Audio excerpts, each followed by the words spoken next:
So in today's video, we're gonna answer two questions. First question is, what mattresses do high-end hotels use? And then the second question is, why are hotel mattresses so comfortable? Why are hotel mattresses so comfortable? Was that it? Yeah. So, right? Yeah, I think so. So basically, I got these questions like, so I'm designing this website right now where I'm just like ex-mattress salesman for many, many years, did it at a high level, left the mattress industry, and I'm like, I got way too much mattress knowledge to not share with people. And this is a very unique perspective in the mattress industry. Nobody is giving out an unbiased take on how to shop for mattresses and that kind of thing. Yeah. So when I created the first version of the website, you remember, Suit and tie. Suit and tie. I was very professional. Yeah. And I meticulously wrote down every little part of a sales process, and I made like 2 to 5 minute videos that were from the, this is my problem, they were from the perspective of a mattress salesman. Yeah. So when I went to do this the second time, I wanted to create these videos from the perspective of the consumer. Yes. So the way I did that is I started entering some basic things into Google, like best mattress 2021, just basic stuff like that that people would be researching. To get the most common questions. Most common questions. And then from there, I basically went to frequently asked questions, or people also asked on Google. So asked the question and people also asked, and I started reading through all these questions like, what mattresses do high-end hotels use, and what's this and what's that, and what's Casper versus Nectar and Purple versus, and so and those are the questions that I'm using to compose all of these videos. Yeah. So there's two questions in there that are kind of tied into one, and it's all regarding, or it's all surrounding the idea of sleeping well in a hotel. You'd be very surprised at how often when I meet a customer for a consultation, for them to basically go, oh yeah, so what mattress do they use at the blank and blank? Because I always sleep so good over there, and then that's the thing that people always say. I always sleep so good when I go there. Yeah. And what I've identified over time is it's actually much more interesting than you would think here. It's not just the mattress. It's not just the mattress, which is really funny. So number one is, what mattress do high-end hotels use? Whatever hotel you've slept at that you want to know the mattress, a lot of time, the big name brand companies like the Beauty Rests, they create a special model of mattress for that hotel. Yeah. So that the hotel can get a commission on that mattress when people go in and have this sleeping experience at a hotel. They actually, oh, I didn't know that. Yeah, so they do a lot. Oh, they so create, like, oh, my mattress for this hotel, like, you slept so good here, go buy this mattress. Exactly. Oh. So, oh, careful not to kick that.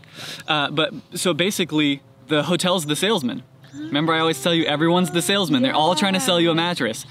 So when you go to a high-end hotel, their mattress, a lot of time, it was specifically designed for that hotel. But the funny thing is, people often know that mattresses will be the same specs and then just have different names. Oh. So like the Beauty Rest, Signature, Recharge, you know, kind of Mallory, or the Heartfield, and it's the same mattress, but then you see this one over here and it's called the whatsamacallit and the who's-a-whatser. And they're all different names, but they look exactly the same and have the same specs. Oh. The reason for that is so that mattress companies don't have to price match. When you say, I found it cheaper somewhere else, they go, well, it's not technically our model, so you buy this one. Or they'll change one little spec. Anyways, but the hotels have their own mattress lines a lot of the time. It's not always the case, but most of the time. What I'm getting to here is, if you've slept good at a hotel and you want that specific mattress, just call the hotel and they'll tell you exactly what mattress it is. They'll tell you, oh yeah, it's this mattress and blah, blah, blah, and we can actually send you a link where you can order it. They'll be happy to sell it. Because everyone's a mattress salesman. Oh, look at the bunnies. Where? See the bunny? I see the bunny. So that's number one, is what mattress do they use? Call them. And they'll be glad to sell it to you, because everyone wants to sell you a mattress, right?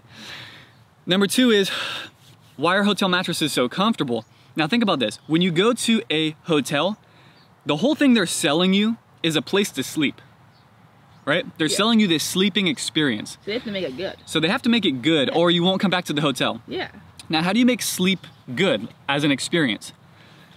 You would think, oh, really nice mattress. Yeah. Well, the mattress is okay. But really what they do really well is they hit the surrounding factors. This is the answer to the question that is, I've seen so many times, but this is unfortunately the way that it is. And you can double check what I'm saying here by going to the reviews of the hotel mattresses, and the reviews are like 50-50. The reviews on them are statistically very low because people in the comments of the reviews, they're like, this does not feel like it did at the hotel. Oh, because the surrounding factors are different. It's the surrounding factors. So you think about this. Why are you sleeping in a hotel, number one? Because you're far enough away from your house that you need to be sleeping in a hotel. Yeah. So that means you've been traveling in some capacity. That traveling and getting out of your normal groove is actually expending more energy in your brain. And you know, basically when you do something that is a habit, your brain is not expending a lot of energy. There's a book called The Power of Habit that got into that. It's pretty cool.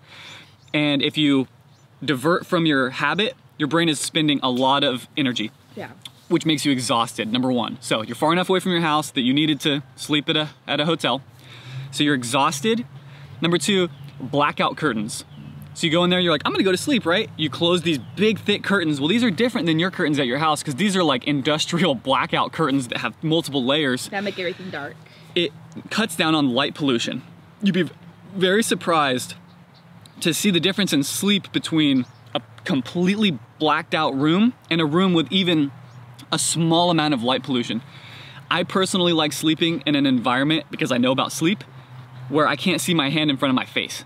That's how dark, and we've done this before. Oh yeah, it's a big difference. Remember when we went and we got blackout curtains and we put them in our apartment and made it super blacked out? Yeah. You sleep way deeper. Oh, it's yeah. really weird. So number one, you're exhausted, sleeping at a hotel generally. Number two is blackout curtains, so light pollution is cut down. Number three is temperature. Temperature is huge. When you walk into a hotel, you click on their swamp cooler and you're like, I'm not paying the electric bill here. 65, 70 degrees. Like, you make it really cold. And you sleep at a hotel and you're statistically a little bit colder at a hotel than you are at your own home because you're paying the electric bill. Yeah. So you don't want to make it ice cold. And it's one little room with an industrial size air conditioning unit in one room. It cools it down really fast and it keeps it really cold. Yeah. So the studies that have been done on sleep show that as close as you can get to 70 degrees, below 70 degrees you start to, or excuse me, is it 65 degrees? I haven't done this in so long. 65. I'm pretty sure it's... We had a thermostat at 65. Yeah, we had our thermostat at our apartment set at 65 all the time for sleep. We set it on a schedule. From 8 to when we went to bed. Yeah, so it's really important to be down to 65 degrees. I thought it was 70, but now I'm remembering it's 65. Yeah. You need to get your temperature down, your core temperature. On the warm summer nights, when you wake up and you're like, oh, I just couldn't sleep, I was so warm. Yeah. When you're a little warm, you can't sleep deeply. Yeah. If you can stay at a constant low temperature all night long, you're gonna sleep deep. So you're exhausted, light pollution is to a minimal, it's cold. Number four, if you're looking at a mattress and you're laying on it and going, oh, this bed feels so good and supportive, that probably means that you're on an old mattress that has no support. So whatever mattress they're using probably just has more support than the one at your house. Yeah. Right? Yeah. So it's a more supportive mattress, and it doesn't matter what quality it is, it's just more supportive, it's firmer, it just has more life in it than yours because they replace them often. Yeah. They replace them when they need it. Yeah. Back to like the cooling thing. Yeah. What effect does it, like when you're too hot, what effect does it have on your body that makes you not sleep well, do you know? It's the temperature of your brain, surprisingly. So the studies that have been done show that when your brain is too warm at night, it can't shut down and go into REM sleep. So think about this. When your body goes through, this is pretty cool. You have the different sleep cycles or the phases of sleep, what people will say. You start off in the first phase of sleep, and in order to initiate sleep at all, your core body temperature has to drop a couple degrees. So you actually your body temperature drops as you go through the different sleep cycles. Your core body temperature goes lower and lower and lower. Oh, wow. Then when you get into REM sleep, so that's like your rapid eye movement sleep, like the restorative sleep. It's like your dreaming sleep, right? Yeah. Your core body temperature goes above baseline and it gets so hot that it's about the same temperature as when you're running. Oh, wow. Yeah, so that's really weird. Your body temperature actually has to drop in order to initiate sleep. Oh. Then when you go through REM sleep, your body goes hotter than normal, then it goes back down, and so you do a couple different cycles of this throughout the night. very often when you have a hot mattress that's you know, or too many blankets, or like a duvet that makes you sweaty, or whatever the case is, whatever's making you too hot. Yeah. When you wake up in the middle of the night and you go, so hot, and you rip off the blankets, Yeah. chances are your body woke you up while you were in REM sleep because you were overheating and it was giving a danger signal to your body. Oh. Your body was going, hey, okay, something's going on here. I'm too hot. This is no good for me. I should wake myself up so that I can get cool. Oh. Interesting, right? Yeah. So actually you woke up during REM sleep. That's why you ripped off the blanket. So when people say, oh, this is a funny story that I have about this. One time I was selling a customer.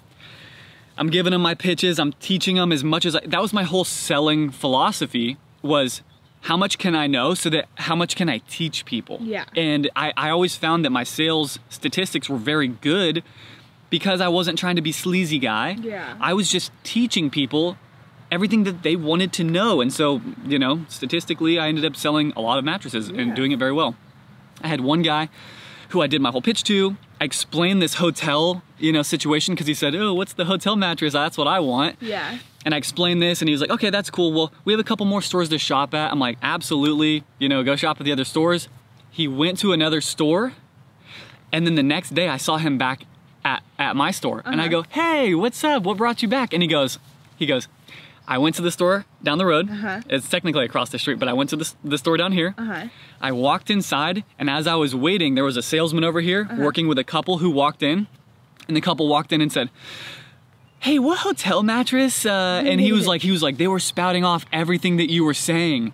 And then he was like, I knew you were the guy. He was like, because you were telling me the truth. He was like, you know, it seemed funny that you were like, oh yeah, everybody loves hotel mattresses, and oh, can I get a king size? And I want a firm bed, but I also want it soft on top. I'm so unique, right? Yeah. And so he heard another salesman talking to another couple, and he goes, I'm going back to that other guy. Nice. So he went through the sales experience, but he came back and bought like a nice Tempur-Pedic from me. Nice. But I think that's just funny.